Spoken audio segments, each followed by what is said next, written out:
We are live. What's up, everybody, and welcome to the NBA Hardwood Show. I am your host today, JSU. And, before we get into, my cast of characters I got with me, make sure you hit that thumbs up, hit that like button, subscribe to the YouTube channel as we do this show for free. We want to keep doing this show for free, but we need that thumbs up. We need the subscription. So hit the thumbs up, subscribe to the channel. And, first up, we've got, the man in the one hole, JTHayes. What's up, brother? Happy Friday, JSU. It's good to be on with you guys on a Friday, usually here in the middle of the week, but I want to party on the weekend with this show. I want to get the weekend started right. We've got a great slate of games, very interesting stuff, and it's Friday. I'm lit. I'm excited. I think it's going to be a great show. We've got a lot to talk about, and just excited to be here with you guys.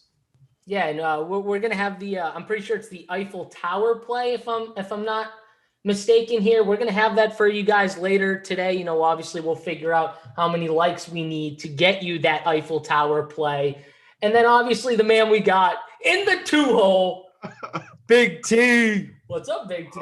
There's nothing better than coming in the two-hole on JSU's hosted shows. But I'll be in the two-hole anytime if JTHayes is in the one-hole, because I love being on these shows with the bald wonder of the world, Mr. JTHayes. If you don't know what this is, too, if you don't watch the Print Factory show, if you're not a sub for our football shows, Big T just constantly is in the two-hole whenever I host with Dunkel.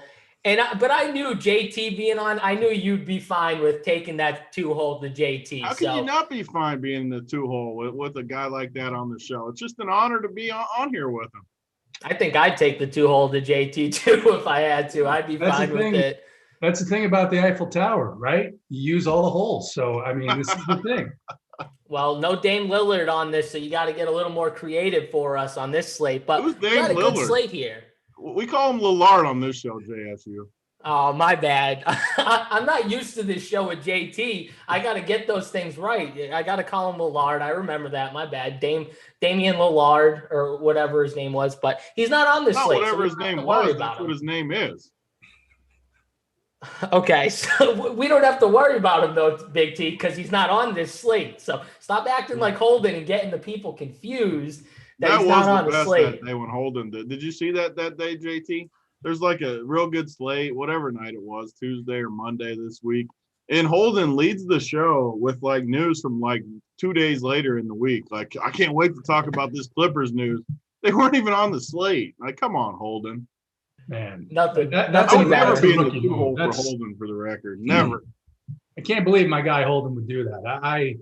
I love that dude. I can't believe he said it, though, the next show. He said, I definitely thought they were on that slate. He made it seem like that day. Yeah, he admitted it, though, the next day. So he's good. Holden's the man, but he definitely admitted it the next day. So that's all right. But, boys, we got to, get onto this slate. We got a nice big slate here to talk about. Again, guys, before we get into it, hit that thumbs up, hit that like button, hit the subscribe. All right, we're going to have for you the Eiffel Tower play of the day at the end of the show. And obviously, of course, the workbench play of the day from Big T. And maybe I'll throw in the Supercuts play of the day. We'll see. We'll see how many likes we get first. We'll pick a number when we get kind of into the show. Give us that thumbs up. This is a free show. This is what we do for the people. I say it all the time. I get on here, 2 shows. I go back to back for you guys. So hit that thumbs up for me, for Big T, JT, whoever you love on the show that you're watching. Hit that thumbs up for us, guys. Let's dive in, though, boys. Let's talk about this slate. Let's start off with the Indiana-Charlotte game. JT, let's start off with you. We've got a few guys who are cheap on this slate. Cody Zeller is one of them. Cody Zeller played 30 minutes last game, 37 fantasy points. I'm assuming he's going to be somewhat popular today. What do you think about him? And then talk about the rest of this game. Yeah, so this is one of the lower totals. There's been some news that's come out throughout the day that there's some really good value in some other spots. I will say, as the day has gone on, I've gotten a little bit more interested in playing Cody Zeller just because of some of the things he opens up with some of the other value plays that I like on the slate. I don't know if I need him though. And I think there's some other center spend ups in addition to one guy in particular we're going to talk about in the last game, that if you don't play Zeller, you're probably going to be a little bit different. And like I said, there's some real good value in this game other than Zeller. Gordon Hayward saw a $500 price decrease on DraftKings. He had a bad game last game out. He wasn't popular then. I don't expect him to be popular now, and I think he plays a little bit better. On the Indiana side, you've got those three guards that are all kind of playing 28 to 34 minutes, Lamb, McDermott, and Holiday guard, small forward. Charlotte will give up the three. They're actually been getting up quite a few points. And then a guy who I looked at last night, I feel dialed in on this slate because I got to do the pod with Draft Sheet last night. The pod's on iTunes, Spotify. If you guys aren't listening to it, every morning it goes out, and we walk through this. And the one price on Charlotte that jumped out to me that I don't know if I'm going to play just because the minutes haven't been there, but he's so explosive. And now at 5'8" on DraftKings, LaMelo Ball to me is interesting tonight. I don't know if I get there, but it's one of those tournament plays that he's had several bad games in a row, but they've also been on a losing streak. And one of the things I said was, if you're James Borrego, you're thinking, hey, when we won 4 in a row, it's because LaMelo was dominating. Maybe I need to get him more involved and get him a few more minutes. And if that happens, LaMelo's a great play tonight. Yeah, no doubt. I think Big T laid it out really well. This was a while ago, actually, when he was at like the peak of his price. And he said, this is kind of where I jump ship. And Big T, now we're getting back into that range where does LaMelo Ball interest you as a tournament play? What else from this game, if not LaMelo? Yeah, I mean, you guys said it best because, he got up and he was like 8K, I want to say, on a few of those slates, and he still wasn't playing crazy minutes or anything. The other guys were still playing more minutes, and he was just so good that people wanted to kind of get on. That's how NBA works. Like, you play over the course of the year. No matter what the player is, sometimes they're too expensive, sometimes they're too cheap. You kind of ride the ups and downs of the pricing scale. LaMelo's getting cheap again. I mean, 55 on FanDuel, 58 on DK. Yeah, he's still not playing minutes that you would love, and some of these cash guys definitely aren't going to like it because of that. But all it takes is a good run where he gets going, hits some shots, gets some assists. He's one of those guys that can really get up and have a big game and throw up like even a 50 ball. Like, these are the guys you like in tournaments. Us three, all tournament players. We love guys that can get us a 50 piece for under 6K. Yeah, he could bust. Easily could bust. That's what tournament. That's the difference between tourney plays and cash plays. That's why we got the cash sheet up on the. I can't imagine he's on the cash chart today over on the website. Maybe he is. I doubt it because he's not really a cash play. But, yeah, I like him a lot tonight. Hayward just continues to be a solid play, so he has to be in play, even though I don't love him. And we got the same problem tonight we say every slate on these bigger ones. It's a big slate. You don't necessarily want to lock a guy like Hayward in this first game in the COVID era right now where news just hits, changes the entire slate. And you don't really want, at least I don't want Hayward locked in this early game. And it's a somewhat tough matchup. I mean, Indiana is what it is. I like Hayward. I don't really want to lock him early. And then the Indiana side, Sabonis is in play every slate. I mean, the dude is just a monster. He gets a good matchup. Charlotte has nobody that can stop him in the paint, even remotely. Got to have some interest in him, even though it is the early game. His projection pops off the page. Jeremy Lamb keeps getting a bigger and bigger role. He could be another guy kind of like LaMelo that could have a monster game at some point. I don't think it's going to be tonight, but he is cheap still. I don't know. I like a lot of pieces from this game.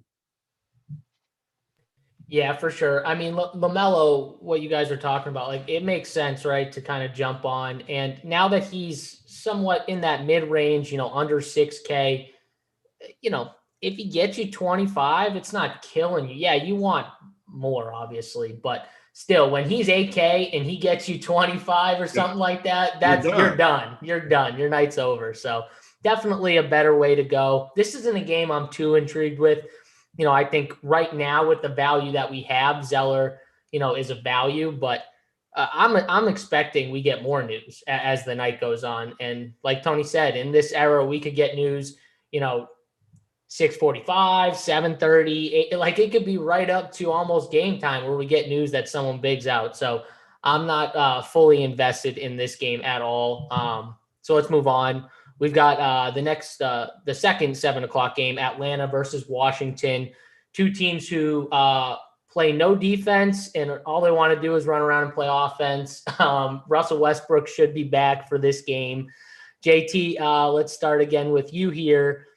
First off, on the Washington side, we've seen Beal put up big numbers, taking a boatload of shots, but obviously it's a little different when Westbrook is on and off the court. He's still shooting a ton, but when Westbrook's on the court, Westbrook is getting rebounds and assists, and it's taken away a little from the fantasy side where the upside of Bradley Beal is somewhat limited. You know what I mean? Where he put the 70 burger up, last game without Westbrook. I don't know if that's there with Westbrook, but it is a really good matchup for these guys. What do you think about them? And then anything else from this game? Yeah, I think for this game in particular, it's a game where you would look at on the surface and say 235 total, two teams that play no defense. What I see, though, on this slate is two really, especially on the Washington side tonight, two now fully healthy teams. Washington is going to get, I think, 3 or 4 guys back from the health and safety protocols. We saw with Houston, and we've seen with some other teams where Boston in particular, right, where the first couple of games back, those rotations are really out of whack and unpredictable. And so you've got Westbrook coming back. If I knew Westbrook was going to play 34 minutes at $9,000, he'd be a core play. He'd be in every lineup that I made, but I just don't know that he's going to do that. I think that I'll definitely be off Beal tonight with these other guys coming back healthy. And I think it makes those guys harder to play too, because I don't expect full minutes out of Rui and those guys that are coming back tonight. So I think Westbrook puts a damper on Beal and the whole team coming together and being healthy, some of those rotations. If there's one place I look, it probably is Russ, but I'd like to hear a little bit more about, is he going to be limited to that 25, 26 minute range? Because on this slate, that's not enough. On this slate, there are guys who are lower priced who I think have higher ceilings that are going to play full run. On the Atlanta side, the same thing. You got a fully healthy team. You've got really a very crowded area around the basket with Capella and Collins and even DeAndre Hunter. Hunter's price out of those three is probably the best at 6'3", but still, I think there are better plays. Obviously, Trey at 9'1", great price, but is he going to play those big minutes when you've got a fully healthy team? I just don't know if they're necessary on this slate. Yeah, you make a good point, and I think we can use what Dallas did the first game that a bunch of their guys were back as some type of gauge on what I would expect from the Washington guys, where the coach Carlisle didn't run them out monster minutes their first game back. Some guys saw 20, 22, 23 minutes, but I agree with you. I don't think those guys like Rui, Bertans and others that are just coming back, I don't think they're just going to throw them in there and let them run 30 plus minutes tonight. And then also Westbrook's price tag is great, but again, like you, I want something with the minutes. I want to hear them say, he's not on a minutes restriction or he's going to play, in the 30s in minutes, and I would like him. Tony, what do you think about that? What do you think about Westbrook and the rest of this game? I mean, I think you guys are disappointing me, worried about we're tournament players. We don't need them to come out and say the minutes. We can beat them to it. His minutes have been ramping up. I think we can ride with Westbrook. Even at 30 minutes, he's going to have a chance to smash for us. Great matchup. I think we can definitely – it is a good slate, so it's not going to be like a core piece or anything, but I like him a lot. And, man, so the guy for me in this game – God, JSU got me on Capella 2 games ago, and he hurt my feelings. He was very hurtful. He ended up getting to 45, but it wasn't a pure 45. I felt like I got lucky to get there. And then I came back and played him a little bit again yesterday or the day before, whatever day they played, and he just sucked. He didn't do anything, kept going to the bench. And now I'm like, this happens to us when we play every day. I get in a rut with a guy where I want him to happen. And now he gets a matchup against – I can't think of anything better than Rush driving to the hole and letting Capella block shots. It just feels like a perfect matchup for Capella. But, man, it's hard to come back with him. It really is. He doesn't – he just doesn't – what's the deal with him, JSU? Can I come back with him? Talk me out of him, please. Yeah. I don't know if you – play him. Okay, wait. So you would want to play him over a guy like Jokic? Well, see, that's where it gets the centers. Okay, they're a little different in price, but I'm still saying like $1,200. You get up in that range. Like for me, I would love to play a low-owned Jokic tonight. Triple-double upside all the time. No one's gonna roster him. I feel like there's other really good centers, but yeah, I just can't do Capella when everyone's like fully healthy. I think he could have a good game, but I just don't love it. And remember, on that slate, that was a 3-game slate that we were on him, and we were doing it more for leverage because he was going to be lower owned because no one wanted to pay that price tag. On this 10-game slate, I don't think we need to do that. I think we can do that with Jokic. I think we can get lower ownership with Jokic, and there's nothing wrong with that, right? Nothing wrong with going with your boy Joker on a 10-game slate when he's not going to be owned at all. I mean, I think he's going to be a little higher tonight than he's been, but yeah. You do? You think people like at the top? I think a lot of people. I just always look at for the Giannis. Projection sites and like he's one of the best projected values of the slate, even though he's expensive. I don't know. I think he'll again though. It's center. There's so many good centers that even if he's high owned, what's he going to be? 20-30%? That's not even high. So. Yeah, I love Jokic. I mean, I'm definitely not. The guy, another guy in this game that's impressed me is Hunter, man. He never projects that great, but he's just good. Like, he's one of those guys that if you watch him, like, he impresses me. He's really stuck out as taking the leap. He was good in college. I wasn't sure it would translate to the NBA, but, man, he's looked really good for Atlanta this last, like, 10 days to 2 weeks. He's priced in that range where you're probably not going to want to force him, but he's playing huge minutes too. I think he's a sneaky, like middle range play that he could get you in the 40s for 6K. That those are the plays that end up getting you to the top. Sure, the studs do their thing, the values do their thing, but the one middle guy that can get you up in there usually gets you over the top. Yeah, he's good. He's good, and I think another guy who got upgraded to probable midday that I looked at as a value is Cam Reddish at 4.8. I prefer him starting. I think it's only a matter of time before they move Huerter back to the bench. But Reddish at 4.8 in this matchup has always done well in this matchup. He's played well when he's been healthy.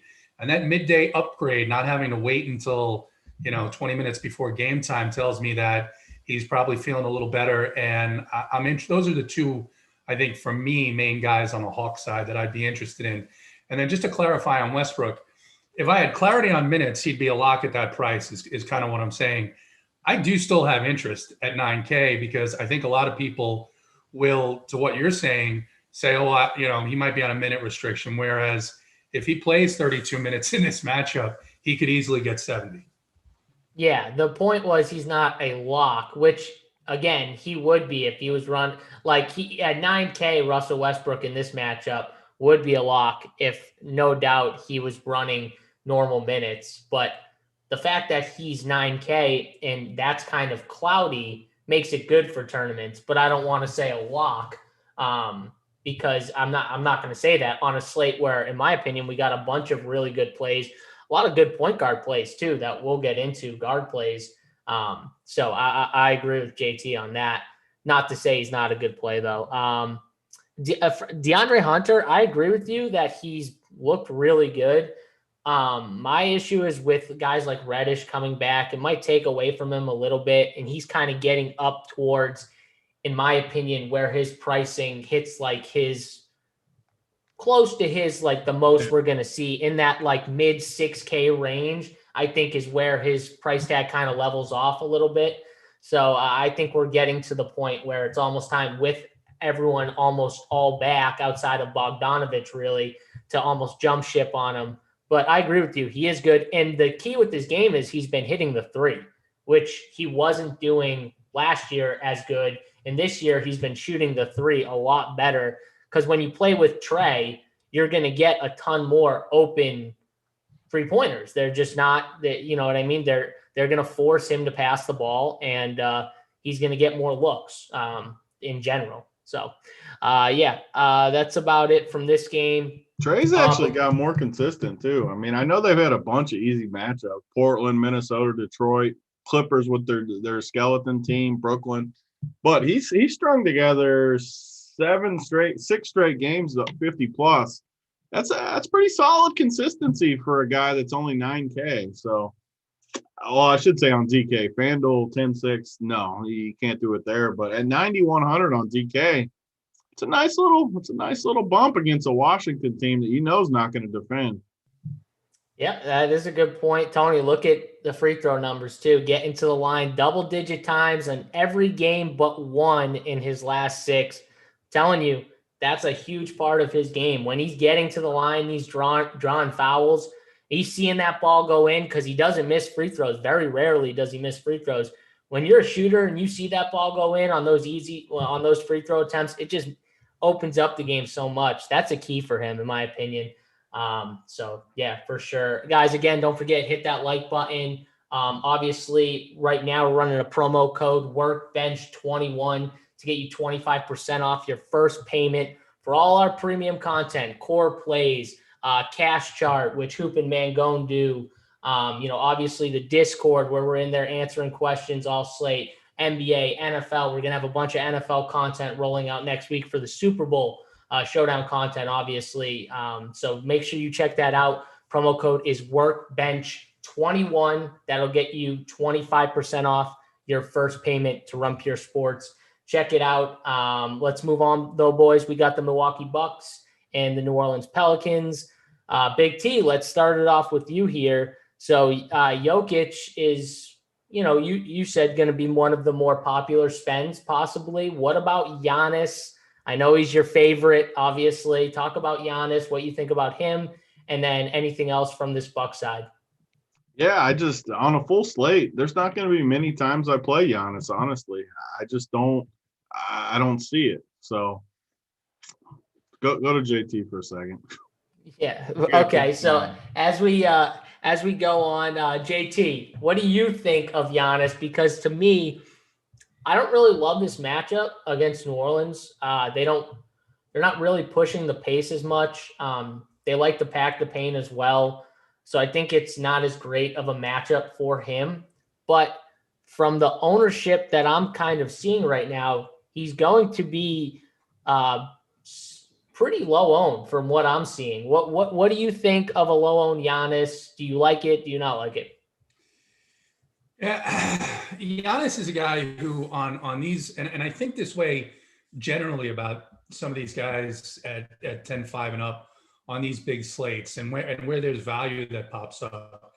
And we have two pretty obvious spots where there's some value under his price point. Is his low ownership something that I really need tonight, right? And I think on tonight's slate, and in particular, it's a little bit more difficult matchup, and it's not a matchup that he's been great in the past.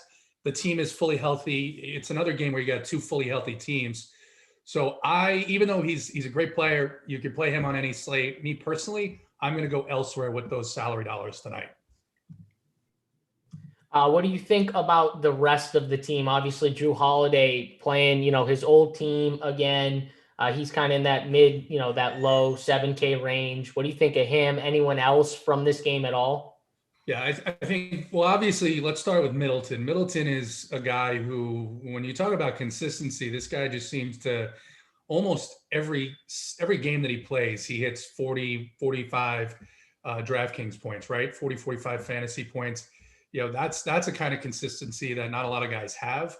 As far as Drew, his price is just a little bit higher than I'd want it to be. I think going from a New Orleans situation that's really for the last several years since the whole Anthony Davis saga been somewhat unsteady, where they're almost trying to rebuild without saying they're rebuilding, to one of the best teams in the league that's definitely going to go to the playoffs, where he's going to have a chance to get to the finals. This isn't a guy who's going to be like, oh, you got rid of me. He's happy to go. On the flip side, you've got some news that has to come on the Pelicans with Lonzo, who's going to be a game time decision. Lonzo is too cheap at 5'3" for this matchup if he plays. If he doesn't play, Bledsoe at 5'7". Now, Bledsoe is a guy who's a mean, vengeful guy. And it seems to me like every time the first time he plays against an old team of his, he did this against the Suns and he went off. So Bledsoe 5'7" or 5'8" on DraftKings is an interesting play for me. Adams, he just doesn't cut my center list today. And Zion, again, like a Middleton, but a little bit less consistent than him. He's got a good floor. We just haven't seen that ceiling. And I think a lot of it has to do with the fact that you've got a fully healthy team. You've got guys like Ingram and Bledsoe and Ball that are taking away from his opportunity a little bit. Yeah, Eric Bledsoe, so interesting. I hate the matchup for him because what the Bucks do are going to give him a bunch of open looks from three. So I don't really trust him as a three-point shooter. And I think they're going to be happy knowing Bledsoe to give them those 3-point looks.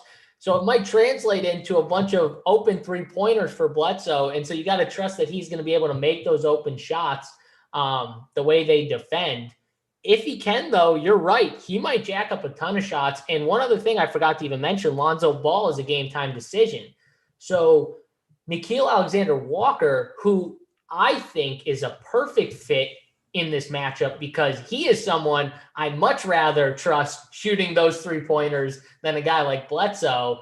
And they're gonna get open looks. Obviously, the goal, I'm sure, for Milwaukee is to make guys like Zion and Eric Bledsoe shoot from the outside. But I think if Lonzo Ball sits, I think you could have I could have some love for Eric Bledsoe, but definitely Nickeil Alexander-Walker at his price and him seeing 30-plus minutes, which you will see if Lonzo's out. When Lonzo went out, I think it was in the second half, he didn't play, and Nickeil Alexander-Walker ended up playing like 28 or 29 minutes.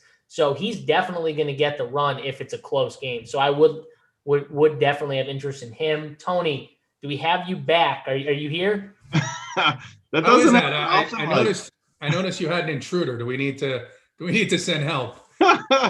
So I do a lot of shows over the year, and usually my kids are good. They don't come in. I got them. They're pretty well behaved during the shows, but this is one case where the iPad wasn't cooperating with them, and we had to make some adjustments here real quick. So they don't like that. That's not good when the iPad doesn't cooperate. I've seen that go over bad for a couple of my buddy and their kids, so that's never good. That's why it's good to have JT in the one hole, because I was able to just shift it over to him real quick. He made us look good. I like that. All right. Well, give us your thoughts now on Giannis, because I know you're probably not going to like him on this slate with so many options. So just tell the people that so we can get on to any other plays you may like in this game. I basically treat Giannis the same way every slate. Like, I'm not going to force him in. If I get to a roster construction that fits him, like, I don't mind him. He's just one of those guys that I feel like is always going to get you the same production. Like, 55, 60, 50. I mean, he's going to be in there. He has got a little bit more minutes, which maybe opens up some upside that we haven't had before. I mean, he played 39 minutes against Brooklyn and went off 35, 36, 38. That's a decent bump from what we've seen in the past. He really hasn't had that just full explosion game yet. Maybe it comes. I have a hard time seeing him hit his ceiling against a team that can put Adams and Zion in the middle. Not that they're great defenders, but they do plug the middle, which is where Zion wants to get, where Giannis wants to get his buckets. And I think he's fine. Like, I'm not going to X him out of my player pool. If I end up with him, I end up with him. As far as Bledsoe, though, I've heard the talk all day about the narrative. I kind of agree with JSU, though. The problem is, he's going to have to make shots, and I'm just not sure he can make shots. And I hope that Lonzo is out so that we get some of these decisions and we can let the field play Bledsoe, because I think he'll become very popular. And maybe we can pivot on to a guy like that is more talented, in my opinion. He's younger and more raw, but I like him more as a player than – I just don't like Bledsoe as a player. So, really, I never play him. I mean, the only time I would play him is if he was low-owned, and the problem is he's always high owned in these spots. Like if Lonzo's out, he's going to end up high owned. And I don't want to play high owned Bledsoe because the dude busts more than anyone in these spots. Like always, he always freaking busts, but he is vengeful. So I guess it just depends on how much you think that impacts him and how much Milwaukee doesn't like him. Like, do they want to be vengeful the other way and take it one step further and just show like you suck, Bledsoe? That's why we got rid of you. And maybe that's a second layer to the vengeful comment. Yeah, I mean, you're right. And no doubt that if Lonzo's out, people are going to pivot onto Bledsoe for sure. I think people might. So West Coast in the chat says he wants the top shot of JSU hitting a Harden step back. Ooh. Harden step back, West Coast. West Coast, let me tell you right now, that thing might that thing will go deep into the pockets right there if you want to buy that, because that thing would go for a pretty penny. I can tell you right now. Back? Oof.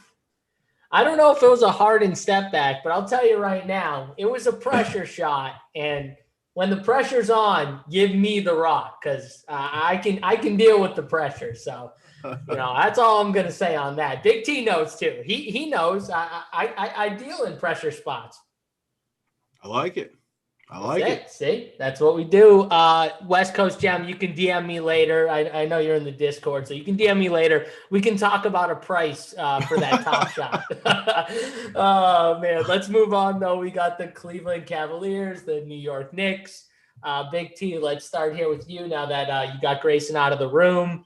What do you think of your boy, Andre Drummond, who went off? He was, I'm pretty sure, a workbench play, double workbench play with you in titles, something like that.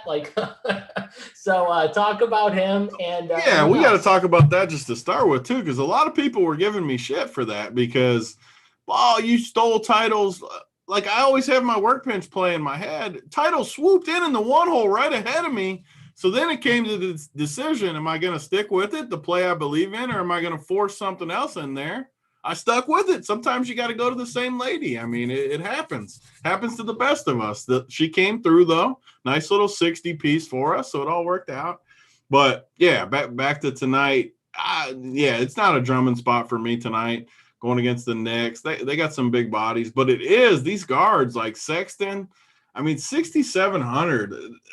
Cleveland's actually put together a nice little team. I mean, they're not obviously going to contend for anything this year or anything, but they got some – I like how they picked up Jared Allen. So you got 48 minutes basically of bigs that can block shots, that can play – that can roll to the rim, dunk.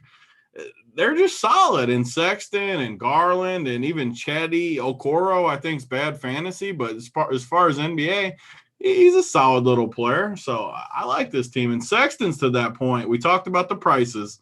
Some are high, some are low throughout the season. Sexton's on that cheap side for me. I mean, he still hasn't shown crazy upside he's even shown upside. I mean, 5 games ago, 63. I know it went overtime that game.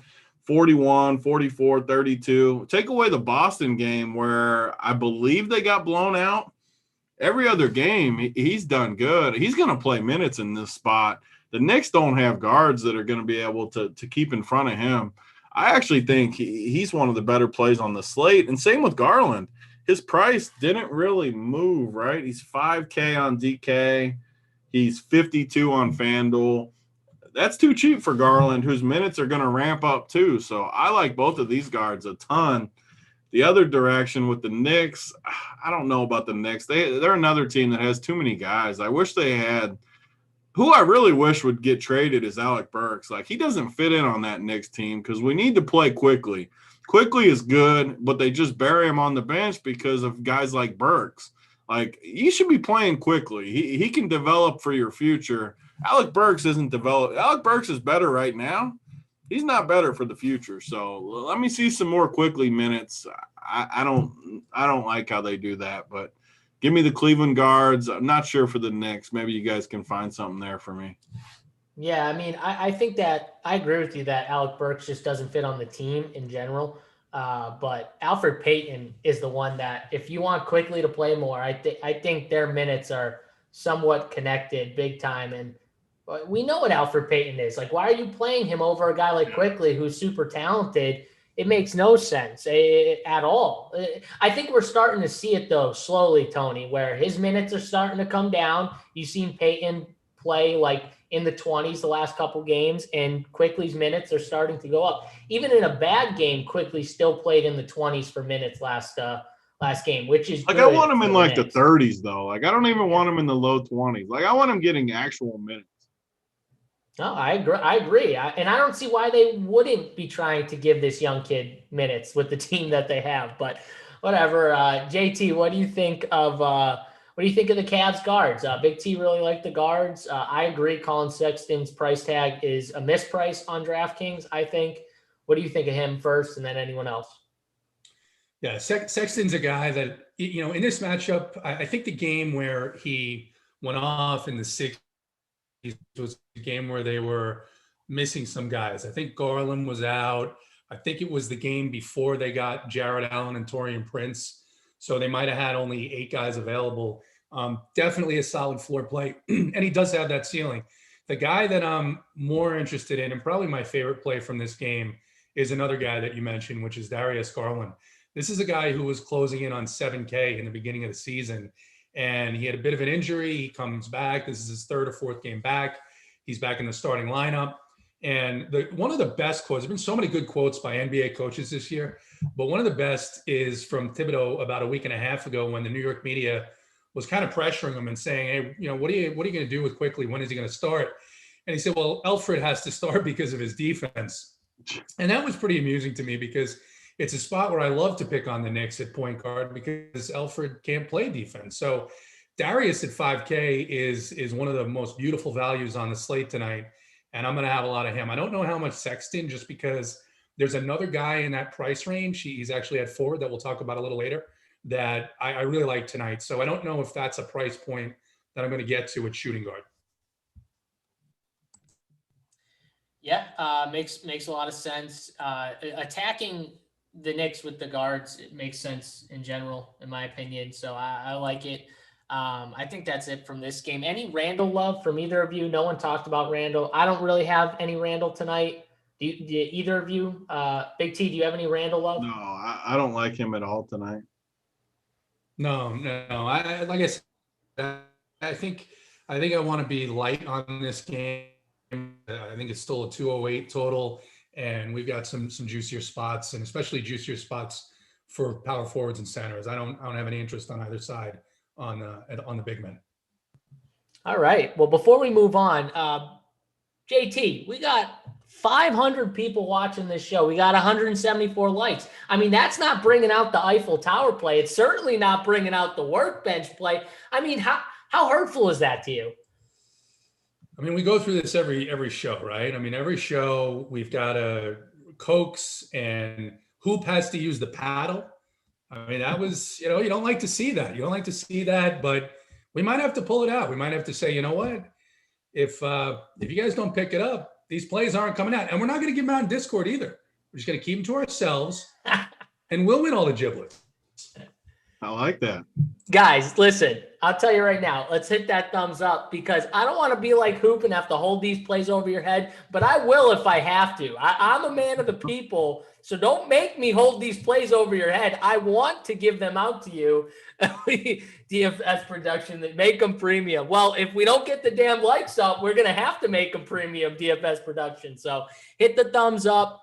We'll get those plays to you if we get the correct number of likes, which, Tony, what do we do? About half of what? Yeah, it's always half's the number. Half's always, it's a fair number. Because some people, who knows what they're doing? They're busy. They're only listening. They're not at the computer. I get it. Half the people, we just need to get to that half number. It's always halfway home. And you're almost there. I mean, this is like you've done 4 out of 5 sets of squats. You're tired. You're sweaty. You don't want to do that last set, but suck it up. Let's go. DC said, what's wrong? DC said, I'd let JT paddle me anytime. I agree, DC. I'd let him paddle me anytime as well. Oh God! All right, let's go on to the Sacramento Kings and the Toronto Raptors. A game where I really feel like some of the price tags in this game are honestly just misprices and some good values from some of these better players in this game. I see on DraftKings and on FanDuel, guys like Kyle Lowry, Pascal Siakam, and then other guys who have just been playing really well for Toronto, like Norman Powell. OG Anunoby still questionable. So if OG were to be out, Powell, who's been going off the last couple of games, his price tag's going up, but he's been playing worth that price tag. So he's another guy who'd be interesting if OG was still out. JT, I'm going to bring this one to you. What do you think of this Sacramento-Toronto game?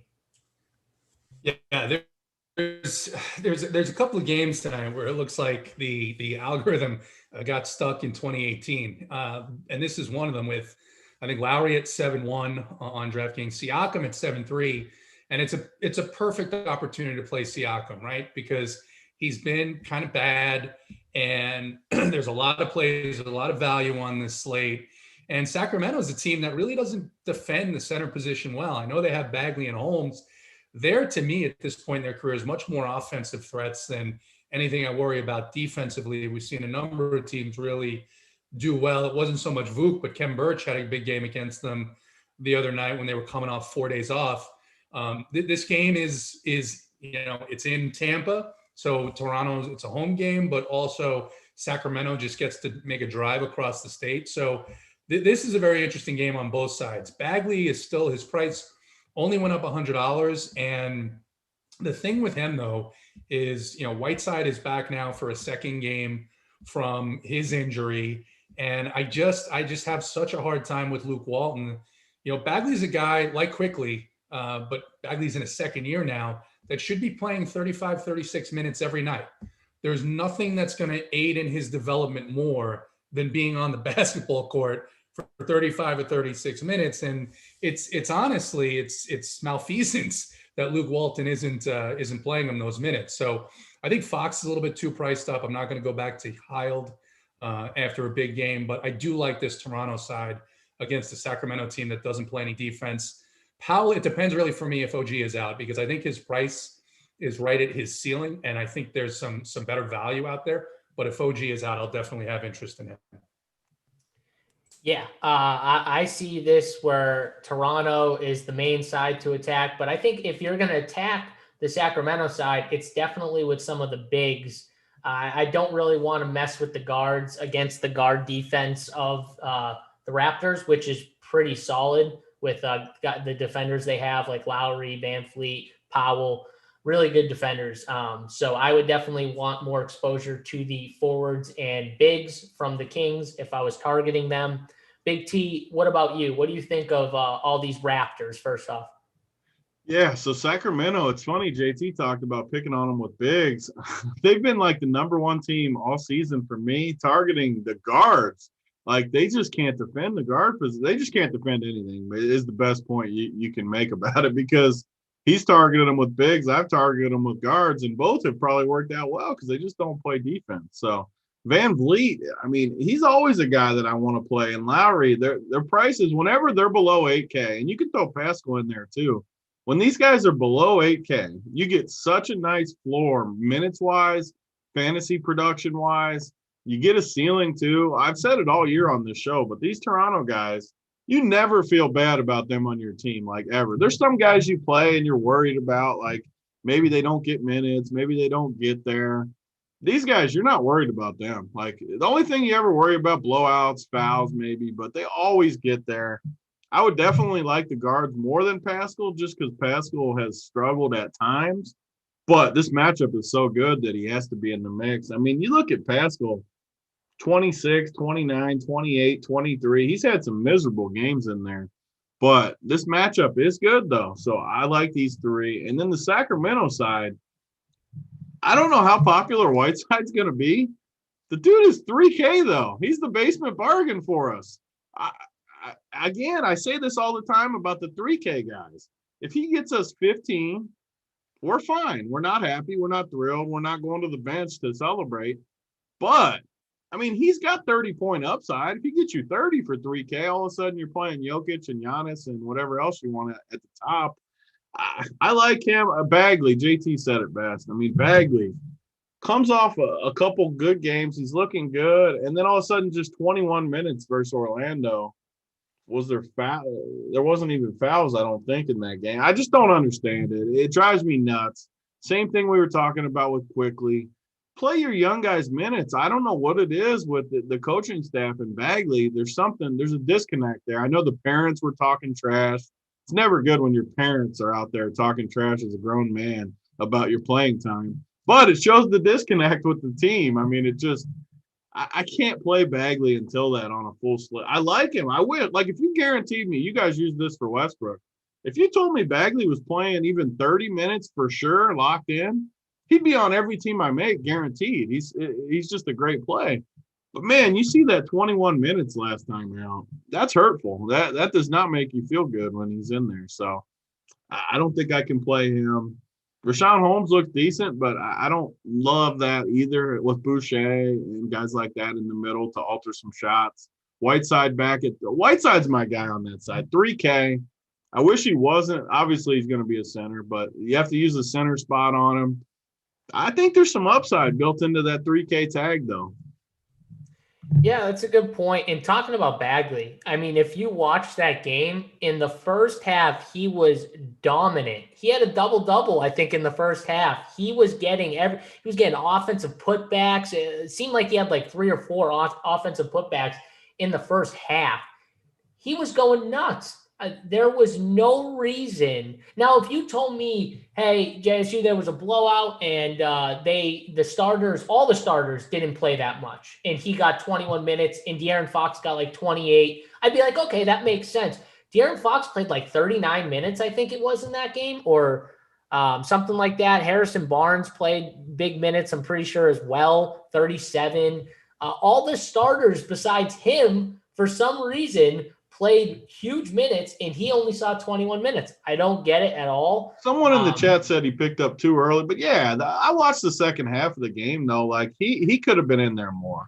I saw Glenn Robinson in there with the starters instead of Marvin Bagley at a point in the second half, in the fourth quarter, I'm pretty sure, where I was like, why is he and I'm pretty sure he was the only one that wasn't a starter that was in the game. And so he was in there for Bagley, obviously. And I'm just sitting there going, why is he in there over Bagley? Bagley's been crushing, and they just didn't go back to him. So, yeah, I mean, it might be a little foul trouble, but I'm telling you, in the second half, it was weird that he didn't come back in that game for a little bit with those guys. So I agree with you. The Toronto side is more interesting. Let's move on, though. We got Sixers and the T-Wolves, obviously, still got some news in this game to kind of wait on, with D'Angelo Russell being questionable. And I'm pretty sure Joel Embiid, who's been dealing with like back stiffness or whatever, he's questionable as well. So that's obviously 2 key injuries we're waiting on for this game. This game starts at 8 Eastern. So this is news that we might get right before lock. We might get it after lock. But it's kind of key news because I would love to target one. I think Embiid against Minnesota would be a great matchup for him. I would love to target anyone against Minnesota because they're just terrible, period. But if Embiid's out, I would really want these secondary Sixers, and I would obviously want who starts for him, which I think might be Tony Bradley too. So and he's like 3,600. So that's news that I'm kind of waiting on. Hopefully we get it right before lock or just a little after lock so we can kind of pivot around lineups. But Big T, talk about this a little bit. What do you like? Yeah, if they're all in there, I probably don't like anything. But if Embiid sits or if we get some injury news like that, I mean, Ben Simmons under 8K. I know we both hate Simmons, and I don't ever want to play him. But, man, this would be a good spot without Embiid at under 8K. I think he had a good game, the last game out too, where he went for 53, 48. I mean, he is what he is. I don't like him as a player, but if Embiid is out versus Minnesota, have to take notice of that. Tobias Harris for under 7K. And then the real interesting ones for me, Shake Milton and Seth Curry, 4K and 4,400 for these guys. They actually have upside baked into this, especially Shake. I mean, if they get some injuries and Embiid sits or whoever sits, I think you could see some upside in a spot like this versus Minnesota, and some blowout run baked into it a little bit too. I don't know. They're sneaky plays for me now that they're cheap because they've been more expensive at times this year. Like Seth Curry was into the 5Ks, I believe, for a while. Now he's down in that cheap range where it's the ebbs and flows like we talked about. Sometimes, just last week, Curry's 53, 51, 59. Now he's way down at 44 just because of a few shaky games. Now he gets Minnesota. Who have they played too? Like they played the Lakers, Detroit, Boston. Yeah, I think they're definitely on the cheap point of the pricing scale, especially against a team like Minnesota. And the harder part, though, is Minnesota because if Russell sits again, you almost have to have a little interest in these guards. I mean, Jaden McDaniels, he's only 3,200. McLaughlin is 3,800. They're just so cheap and they don't have guards. I mean, look at their roster. They don't. Ricky Rubio is what he is. I played him the one night. Like they don't want to. Minnesota's actually smart with their young guys. They want to give these young guys some run. These guys are so cheap. I mean, Jaden McDaniels at 3,200. If D'Lo is out, could be one of the sneakier plays of the entire slate to me. Yeah, I mean, you're right. They definitely, with their young guys at least, they do it right where they're going to ride the hot hand, even with all their guys in. If one of those young guys is playing well, they kind of ride with them, and they'll sit a veteran for a little while longer than they thought they were. So that is a good point. If D-Russ is out. Look at McDaniels' minutes, seriously, like 26, 23, 20, 26, and he had a 14 where I don't know what happened that game, but he's got big minutes for that cheap price tag. That first 26 too, I'm pretty sure everyone was back, but he was out playing Jared Vanderbilt. So they actually kept Vanderbilt on the bench and rode with him for most of that game because he was just out playing Vanderbilt. I know that for a fact. I remember that game. So JT, what do you think of the Sixers? Obviously, news is key with them because if Embiid were to be ruled out, this is a really good matchup to target against Minnesota. Would you like them a lot more, or is this a game you're kind of not interested in? No, I Big T mentioned Seth Curry. He's one of my favorite plays on the slate. This is now his third game back from COVID. He was out with the health and safety protocols. He came back 24 minutes, I think 28. He played 30 a lot in that game, and so he didn't take a lot of shots. 4-4 for Seth Curry is, in this matchup, it's one of the best spots, I think, on the slate. Simmons, I know what we all think of Ben Simmons, but 7-7 for Ben Simmons in this matchup. Honestly, even if Embiid is in, I have some interest in Simmons at 7-7 just because Minnesota gives up points to every position across the board. Yeah, obviously Embiid will be someone that I'm interested if he's in. And then on the other side, yeah, it depends. I have no interest in Russell if he plays. But if he does not play, then I do think those lower price guards come into play on the other side. The difficulty is we won't know that until, maybe around 7:45, I think, right? There's an 8 o'clock tip. So, but regardless, Seth Curry is going to be in a lot of my lineups. Yeah, I like it. I think Seth Curry's a sharp play. And Big T, before we move on, I got to get to you because I talked to you about Ben Simmons, and I asked you, I said, why don't you, tweet about him airballing free throws and airballing threes like you do with Giannis? And you said, because he's not the MVP, blah, blah, blah. Clint Capella throws the ball to the right, air balls. Not a minute later does Big T tweet. That's because that one was the most egregious shot I've ever seen. These Sixers fans think that Ben Simmons is a superstar. How are we not putting him in that boat? Ben The dude airballs a shot every game almost. The guy airballs almost every game. It's sickening to watch him shoot from the outside. It's awful. His free throws are terrible. I know Sixers fans, I apologize. I do not dislike you guys. I just think Ben Simmons is not a good basketball player. He is the poor man's Giannis by far, and it's not even close. He's just not a good It's awful when you can. I remember watching a game this year where Ben Simmons dribbled all the way up the court with 4 seconds left off a rebound from a free throw. And at the last second, he passed it to a guy after half court to shoot like a 3 because he couldn't take the shot. They needed to score to a 3 to win. They were down 2 and he couldn't take the shot. He like handed it to the guy with like 1 second left because he knew he couldn't shoot it. That guy will never take you to the finals. Like never. It just won't ever. A player like that. Your best player can't be that guy. Even your second best player might not be able to be that guy. Like just not. So that's why I think Ben Simmons is not a superstar at all. I would trade him any day. I would have done the trade for James Harden if I had to give up Ben Simmons and whoever else in a heartbeat. Like not even think about it. But that's my true feelings. And we got over that that was pretty quick, guys. Don't forget to hit that thumbs up. James Ben Biak in the chat says, I listen while I'm at work all the time. Still have the time to hit that like. Come on, people. Don't hurt JSU's feelings. James is right. He's at work, and he still has time to hit that thumbs up. So let's get those thumbs up going. James, thank you for that. And you, my friend, have won a T-shirt. Send your info to info@Run Pure Sports or to BigT. I'm picking you to win a T-shirt. We're going to send BigT to the FedEx department here soon. I know BigT has his list, so you can add James to that list. You can hit him up in Discord or on Twitter at BigT44 as well. Send him your information. He'll hook you up. Let's move on, though, fellas. We got the Brooklyn Nets versus the OKC Thunder.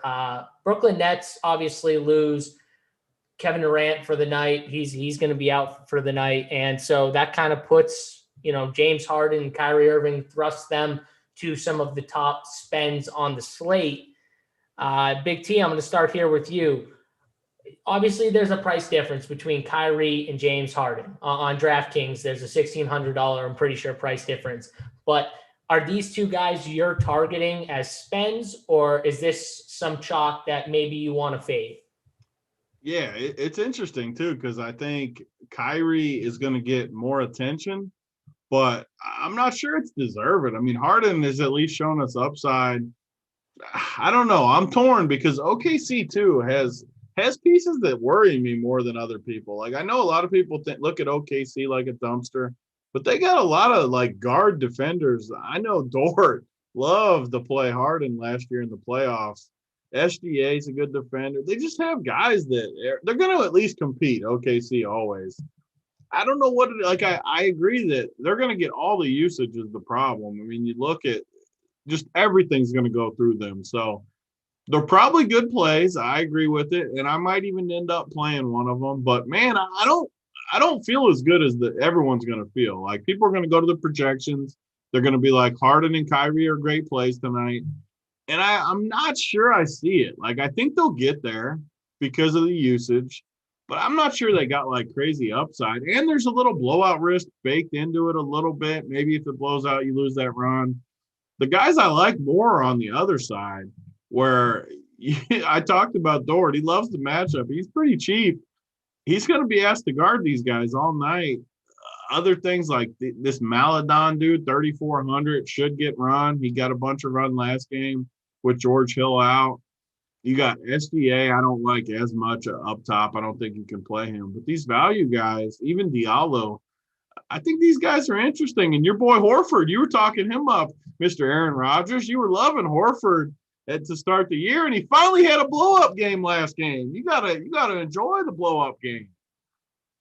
Yeah, I feel good for finally getting Horford somewhat right after a terrible start to the year where I thought I was going to be terribly wrong. I'm not going to lie to, this isn't something where I stayed on the ship, like trusting myself. I started to kind of jump off the ship, and now I'm trying to like climb back on. Like I think, okay, I might end up being right, but I definitely was not, I was not as confident as earlier in the year after that start. But the one thing with Horford is the key with him, without Kevin Durant is the one guy on that team, at least the starters anyway, who is a really good defender, in my opinion, but everyone else isn't. So when you take Kevin Durant off the floor, that is huge. It's bigger to me than taking Kyrie or James off the floor from a defensive perspective because they don't play defense anyways. So now we've got a center in Al Horford who is going to pull DeAndre Jordan out from under the basket with his three-point shot, which is what he's going to do. It's going to create open driving lanes for these young Thunder, SGA specifically. So I don't agree with you, Tony, that SGA is not in play on this slate. I kind of like SGA. I think this is a spot where SGA could kind of blow up. And it's mainly because I think if you take Kevin Durant off the floor, a guy who can guard the rim, and you take DeAndre and you pull him out from under the hoop, if Horford's hitting that shot, it's going to create open lanes for guys like Baisley and guys like SGA who want to rip it and take it to the hole strong. They're going to have that shot, I think. And I think they can win their matchups because, like I said, Brooklyn doesn't play any defense. JT, what do you think of – let's start off with the OKC side. What do you think of the OKC side and then talk about the Harden, Kyrie side? Yeah. So on OKC, we've seen, and we saw it, I think it was the first game that these three guys all played together where the Cleveland stack of four players took down every tournament that almost nobody played, right? Because of what you were saying. These guys just don't play any defense. And you've got Dort, who's down under 5K. I think Baisley is right at 5K. And I have been struggling with this all day with Horford because I hate to chase Al Horford at any point, but in particular coming off of that ridiculous performance in Phoenix. But in a small sample size, without George Hill on the court, he's a 1.5 fantasy point per minute player. And now you get a team that not only doesn't defend any position very well, but is easily, forget the numbers, they're the worst team against power forwards and centers, and they've been that way for years. And he's still, I think, 6K tonight. So it's tough. It's not going to make you feel comfortable. Like Big T was saying earlier, it's going to be that thing where you're like, but I think Horford may be one of the best plays here on this Oklahoma City side. Shea has gotten up to play big games against big competition. He dropped 55 against Brooklyn in Brooklyn just 2 weeks ago. And, you know, he's the guy who's going to have his ball in the hands. I think Diallo was a sharp call. Talked about him a little bit on the pod last night. At 3-9 with George Hill out, this is a guy who might play 30 minutes against Brooklyn's secondary unit. Is there a better matchup in the NBA? I don't think there is. On the flip side, I don't know about going back to Harden. Harden is over 10-3. He is going to get the best defender on Oklahoma City. I like the Kyrie play. And then you've got a couple of guys that are at 3K on this team who are potentially going to start or at least play 28 to 30 minutes. You talked about Whiteside. Whiteside, yes, can get there, especially against the Toronto team at 3K, but we have no idea how many minutes he's going to play. He could play 9 minutes. He could play 25 minutes. You've got Bruce Brown and TLC at 3K, who one of those guys is probably going to start, and they're both going to play probably 28 to 30 minutes where the defense is going to be focused on that big two and maybe even Jordan. So I think this game has a lot of possibility tonight.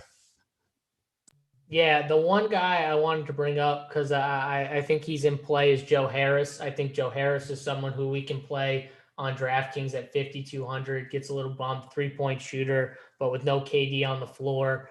He's already getting the minutes, so that's not an issue. I just think he might see more shots. I mean, Harden and Kyrie are going to take their shots. I mean, they're not going anywhere. Harden's going to find open shooters, though, in this matchup, I think. So it was open all day when Phoenix played OKC, the three-point shot, the three-point line. They just couldn't hit them. Mikal Bridges was awful that game. Jay Crowder hit a couple. Cam Johnson hit a couple. But they needed to hit more to blow them out early and just finish them off early. They couldn't do it. I think this is a spot where a guy like Joe Harris could – have open looks and make good with those open looks. So I don't mind Joe Harris as a sneaky play here if he's going to be lower owned, which I think he should be on this slate. Anything else, Tony, from this game? No, you guys got it pretty covered. All right, cool. Did I talk you into SGA at all a little bit or? Negative. Negative. Okay. I did my best. What can you do? Let's talk about the Clippers and the Orlando Magic. The Clippers seem to be getting their guys back. Outside of Pat Bev, I'm pretty sure Paul George and Kawhi Leonard are not on the injury report, so they should be good to go for this game. So that takes away the Clippers, value guys that they had for those couple games. And then from the Orlando side, we had a super chalky Aaron Gordon who busted a couple slates ago. I know he was really popular and just absolutely played awful. He was in foul trouble a little to start, but just played bad the whole game. Didn't look into the game at all too when you watched him. Tony, let's start here with you. Aaron Gordon, 6,300 on FanDuel. Can we go back to the chalk bust from 2 slates ago? Man, it was painful too because I hate playing those super chalky guys. And I had them on, I think that was the night there was a big 222 on FanDuel or something. I put 3 teams in and had them on all 3 teams. Just painful and hurtful, as JT likes to say. And I don't know about him tonight. Like, he's going to be super popular again. This isn't a great matchup for him, though, where you have a lot of defenders that can give him some issues the other direction. And if he's going to be even remotely popular, I just don't see it. And I know that it's not recency bias either. Like, it's just, I wish I could come back with him tonight. Like, I wish it was a good spot because I really would come back with him. I don't see it. I don't think it's a good spot tonight. And this game is one of the easier fades of the night for me as far as a full game with the Clippers getting guys back. Orlando, it's just not a good spot. I don't think you need to go here on a full slate. So I'm going to fade it. I'm going to hope he doesn't totally burn me and just go off after that stinker the other night. But I can't see him going off against the Clippers. I just really can't. All right. No one else from this game that interests you, JT. I'm kind of in line step with Tony where I'm not in love with this game in general. Like I don't really see a ton of plays. What do you think of this game? Yeah, I agree with you guys. I looked at this game quite a bit today just because with PG and Kawhi coming back. But again, they were out for health and safety protocols. Usually they've been limiting those guys, even though it's only been 5 days. So I have to assume that it was more on the contact tracing side than these guys actually had the illness. So this is a good matchup for Paul George, but it's just at his price. I can see this not being a place where I want to spend on this slate. I just think there are so many other better spots, and I agree with Aaron Gordon. I don't think it's anything other than this is a matchup where I see it as a floor matchup for him. And at 7K, I think I'm going to go elsewhere. Yeah, I agree on this game. It's not going to be a game where I have much interest at all on this slate. Before we move on to the next game, I just want to remind people to like and subscribe. We'll be giving out the Eiffel Tower play, the workbench play later in the video at the end. So make sure you hit that thumbs up. And also, we're running a promo code for Monkey Knife Fight now. Code is RunPure. Match you up to $50 on your Monkey Knife Fight contest. And we're doing, a contest where you can win 2 t-shirts. All you got to do is tweet us a screenshot of your win and use the hashtag RPSMKF. And we'll be picking 2 winners, at the end to win 2 t-shirts. So make sure you check that out. But boys, let's move on to a game that I have some interest in the Denver Nuggets and the San Antonio Spurs. All these Spurs are really cheap.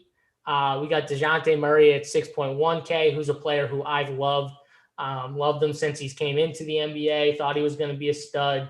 And I just think it's too cheap of a price tag. But then we got guys like DeMar DeRozan under 7K, Keldon Johnson, LMA, both in the mid 5K range. Just a lot of really good price tags for these guys. And then we've obviously got Jokic on the other side, and his price tag has come down to the low 10Ks. Because it's Jokic, Tony, I got to start here with you. Jokic at 15% we're seeing right now for projected ownership.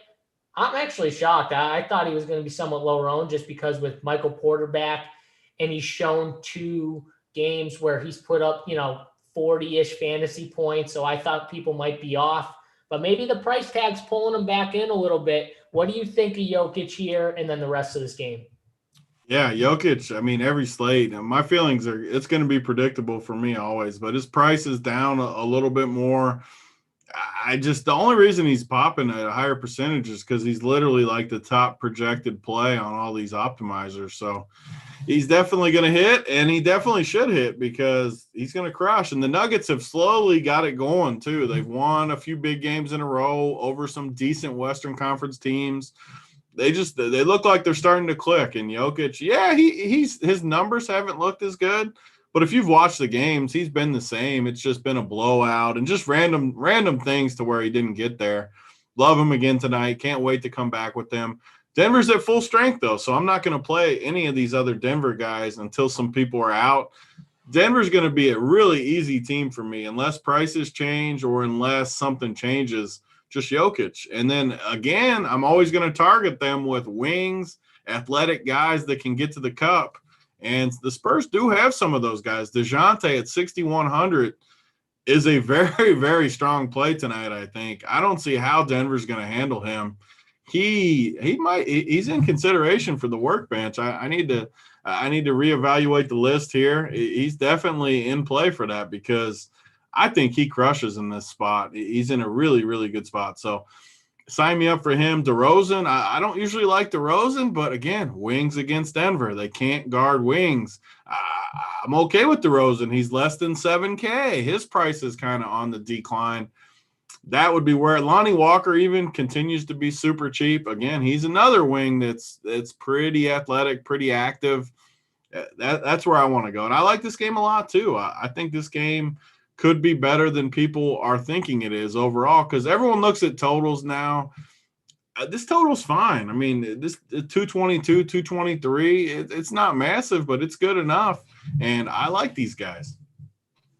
Yeah, the Spurs just have no one that can defend Jokic. Like, they just have nobody. Like, LMA is not going to be able to stop them. And I agree with you on the other end. The guards, especially for San Antonio, are going to have a field day, in my opinion. And we're getting cheap price tags on them, too. I feel like this is a spot where at the early point of the day in the morning, everyone was like, oh, look at these price tags of San Antonio. And now that we're starting to get some news in, people are starting to look at other games, the Brooklyn game. Not to say these other games are bad, but it's just kind of maybe pulling some ownership away from this game. And I like that for sure. JT, are you on board with the price tags of the Spurs? If so, who are you on? And then obviously talk about Jokic.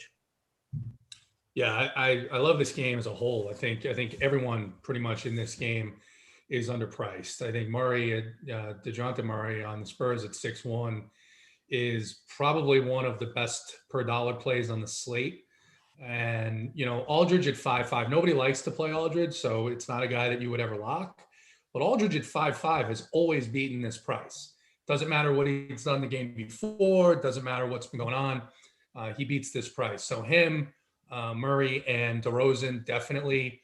Jokic, I've got to, I don't know, because since the Nuggets have been a little bit, have started to get healthy here, he hasn't been asked to do as much. He obviously can, but he hasn't been asked to do that. Now, I expect this game to be close, though, and I think this game is a back-and-forth affair, and if that's the case, then a guy that I'm interested in that I don't think anybody is going to play, that doesn't make a whole lot of sense unless you're following this team, is a guy who's on the second unit, who gets maybe tied with the Nets for the best second unit matchup in the NBA is the Spurs. And Michael Porter Jr., if this game is close, is going to approach 30 minutes. And I got to say, he might be the guy that I go to tonight. So he might be the ET play of the night. Oh wow, you're going all the way to the ET play.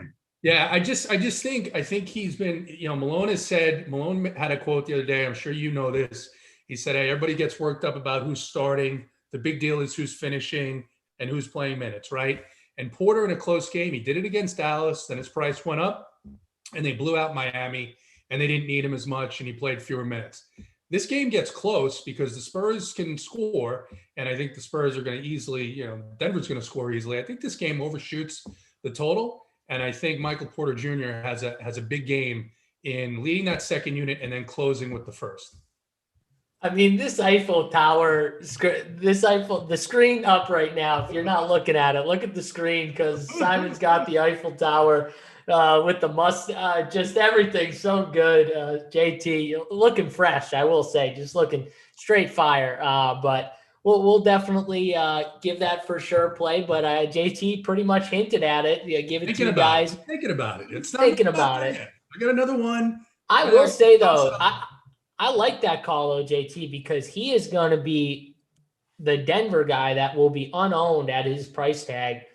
And he's been playing really well, like in limited minutes too. He hasn't been getting the consistent 35 plus minutes a game.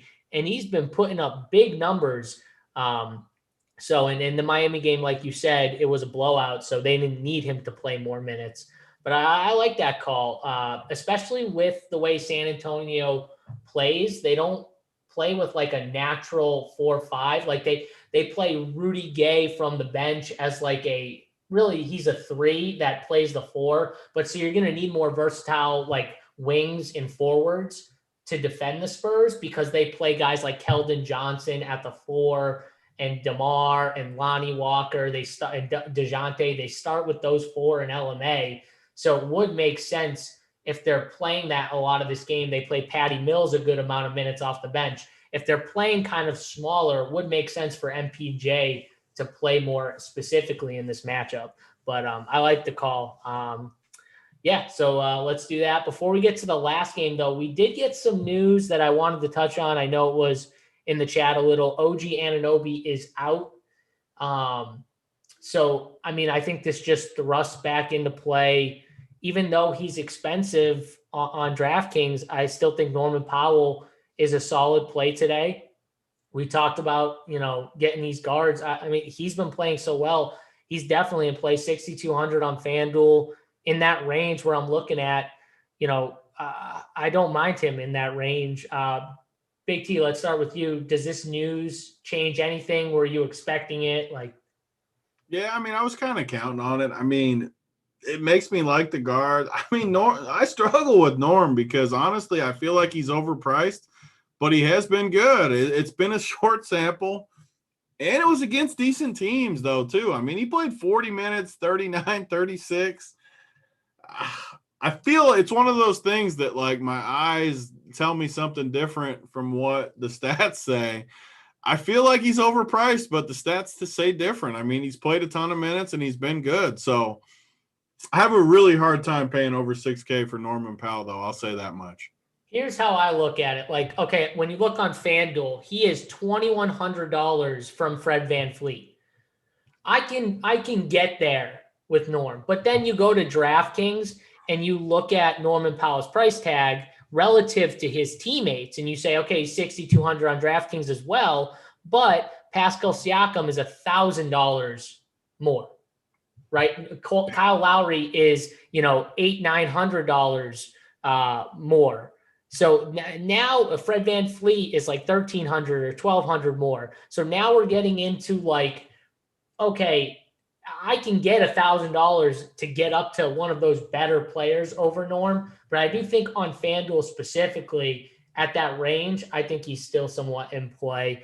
And if you're stacking this game, I think he's in play as well. But I definitely on DraftKings, I would prefer, since he's shooting guard and small forward eligible, I would prefer to try and get to one of those a little more expensive Raptors over him if you can. Toronto has to be just like the best team though, man. Like, look at these freaking minutes. VanVleet, Lowry, Pascal, Norm. Like, I know you're not supposed to play like 3 or 4 guys from a team, but if you know they're all going to play 40 damn minutes, like there's a comfort to that. And it's against Sacramento. If this game stays close, how do these guys not get there is my question. You can't say they don't. Even if the game didn't stay close, they still run their guys out there a lot of minutes. Like when the game's a blowout, the Raptors guys still get like 31, 32 minutes, which is the funny part of the whole thing. And when the game's close, they're getting like 37, 38, 39. So how many can I play? Like, honestly, like I'm thinking right now, like I think need you at can least play 2 or three. 3 of these guys. I think you can play 3. I mean, but then the problem is, I mean, I guess I don't play Norm, but man, Norm, just looking at him like the last 2 games in this similar spot, 40 minutes. If he's going to play 40 minutes against Sacramento, he's going to crush. Remember, too, this is a team that plays Halliburton 30 minutes. So the Raptors can play small easily against this team. So Toronto Norm is going to play 40 minutes. And now that I think about it, too, Norm is probably going to be the lower owned of the Raptors. So I said, like, on DraftKings, he might be how you get different if you're stacking this game. Like, if you're playing Lowry and Siakam, I don't think that's, like, you know, going to be really different on this slate. Like, I think they're good plays. I think they're going to be owned. But if you're stacking this game and you're saying, who can I get different with? It's probably Norm. JT, what do you think? What do you think about these guys? Yeah, I agree with Powell's price. It's hard to pay that price, not because, you know, of him or the fact that he can't get 40 or he's not a good bet to get 40. It's that I think there are guys that I can pay a lot less for that can get me close to that price range. And then I can go up to the other Raptors and not have to worry about, you know, whether or not he's going to bust at that price, because that's a bust price, right? Absent the extra minutes and extra work with OG out. So I agree. He's probably going to be lower owned. I just don't know if he's someone that if I want to go and spend, say, you know, $22,000 on Raptors, where I can spend 15 or 17, and then I can move on and get my value from other teams. On the other side of this game, Nemanja Bjelica just got ruled out. So there's your Whiteside being in play with a few more minutes because one of those guys is out. And I just like this game too much. This game is just too good. Yeah. And then Tyreese Halliburton is down below 5K. Same thing I was saying about LaMelo, right? You've got a guy who is going to get 30 minutes probably. He's been getting around 30 minutes every game. He's 4-8 now. He's going to be asked to score in a game where the Kings are going to have to keep up. So regardless of all the different things that Luke Walton has been doing, let's say you can count on 26 minutes from Halliburton. He's a dead shooter from 3. I think at that price, he's in a pretty good spot as well. Yeah, for sure. I think that's it. I mean, I will say, like, from the Raptor side, it's always nice locking in those minutes, right? Always nice getting that guy with 40 minutes, you know, or 39 to 38, 40-minute upside. So it is good from a stacking perspective. Let's move on, though, to the last game. Don't forget, guys, after this game, we'll be giving out the workbench play and the Eiffel Tower play. Hit that thumbs up button, though. Subscribe to the YouTube channel.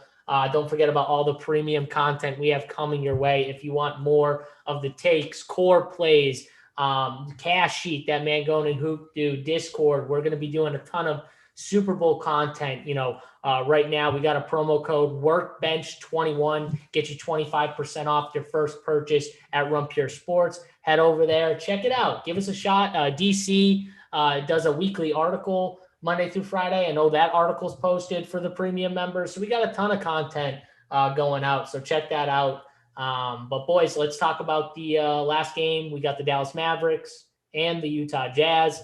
A game that I would expect to hold some ownership, mainly from the Utah side, because Donovan Mitchell was ruled out earlier today. So after the last game when Mitchell played and everyone, the main guys got there, Joe Ingles, Rudy Gobert smashed, Jordan Clarkson had a big game. Conley was the one who he put up like 30 DraftKings points. So he was the lowest scoring of the 4 guys, but he was still decent. I expect those guys to have some ownership.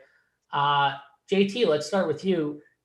Is Rudy Gobert a lock on this slate, or is Rudy Gobert someone who you're thinking you might fade on this slate?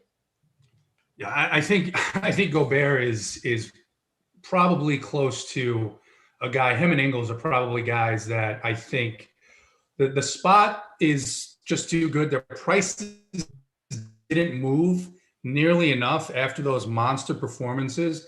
But I have to talk about Boban first. And the reason why is just to highlight Big T's influence in the marketplace here. So the other night, Boban becomes the workbench play of the day. And our members are phenomenal. And sometimes they get so excited. Boban didn't become just, hey, play some Boban. It became, imagine having any lineup without Boban. How could you not play? I mean, we're talking about Tony Musk. You are the Elon fucking Musk of DFS. I mean, the only Boban Top Shot moment that exists went up by 500%. Like 25% owned. I think it's actually Carson Wentz throwing a touchdown to Boban. So, I mean, but anyway, we're not going to play him on this slate, I don't think. We'll get Tony's thoughts in a minute. But I think that on the side of Conley, if you look at what Conley and Clarkson did, Clarkson had a really big second quarter. And the rest of the game, he was fine. But his price is the one that went up a bit. Conley's down to 6K. The three that I would focus on from this side are Gobert and Ingles and Conley. And then I just don't know that I have a lot of interest in anybody on the Dallas side. I think they're still kind of figuring out their rotations now that guys are back. And, those guys that came back played like 10 or 14 minutes, just enough to sap upside from a guy like Hardaway, who actually had a big shooting night the other night, and take away a little bit from the other pieces. Tony, what do you think about this game? Give me your thoughts on mainly the Utah side, unless you have a strong take on the Dallas side, but mainly the Utah side. Yeah, no, I'm not going to play any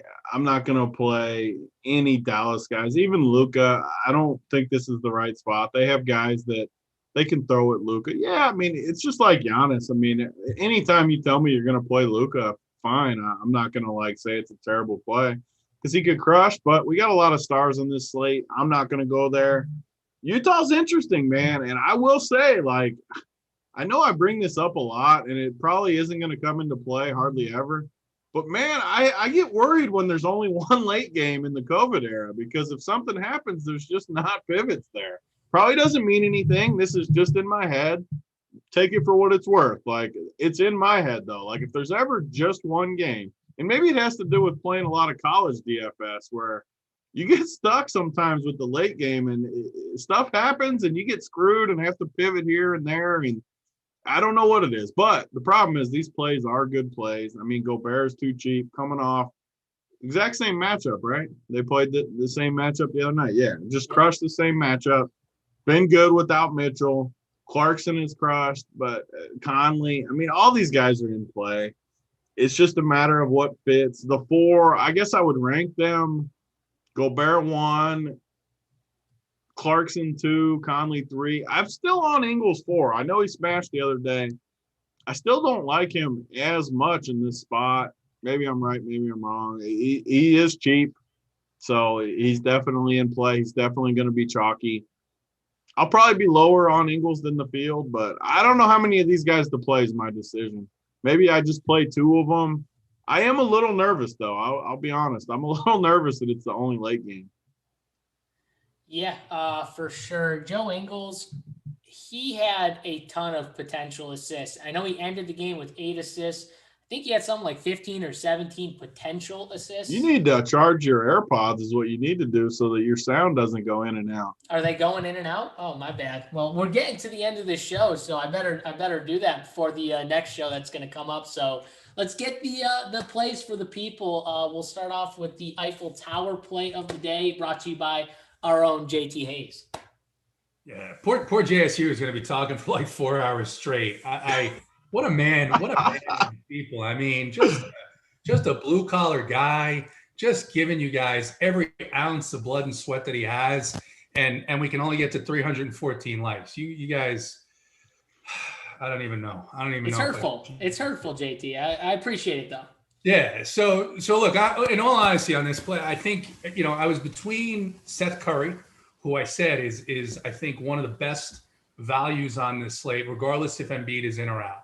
He's going to throw up a few more shots. This is a nice, fast-paced matchup, and I think he's now in that fourth game back after being out for a week, and he's in a really good spot. But He's going to be about 10% owned. And Michael Porter Jr., again, gets a matchup against the Spurs second unit. He gets a great matchup there. It is the top spot for small forwards on the slate tonight is the Spurs in general.